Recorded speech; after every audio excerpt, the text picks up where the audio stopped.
I'd like to introduce you to two exciting new acquisitions that we're thrilled to bring home to the USS Constitution Museum.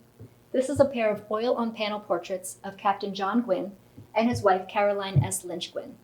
Both portraits were completed by Thomas Sully, the renowned portrait artist. John's portrait was done in 1837 when he was lieutenant at the Philadelphia Navy Yard, and right before Thomas Sully went abroad to England. Caroline's portrait was completed 2 years later in 1839. You may notice that John has two epaulets in this portrait, despite being a lieutenant when he sat for it, and some further research will help us determine if one of the epaulets was added later on. This is the first time that we've been able to bring both a captain and his wife in portraiture to the USS Constitution Museum, and we're excited to put a likeness to two faces that we've come to learn a lot about over the years. Captain John Gwynne took command of USS Constitution in 1848 and sailed the ship for the Mediterranean, eventually anchoring in Gaeta, Italy. There, Gwynne is well known for inviting Pope Pius IX aboard as the first pontiff to set foot on sovereign American territory. His wife Caroline remained at home raising their children and taking care of household matters.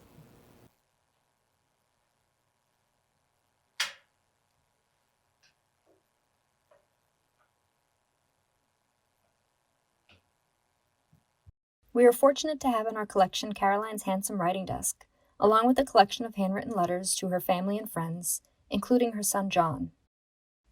Unfortunately, Gwynne also has the somber distinction of being the first captain to die while in command of USS Constitution. He succumbed to chronic gastritis on September 4, 1849, while the ship was at Palermo, Sicily. Gwynne was buried with full military honors at Palermo. Caroline learned of her husband's death when she received a letter from the ship's assistant surgeon, written 3 days after his passing.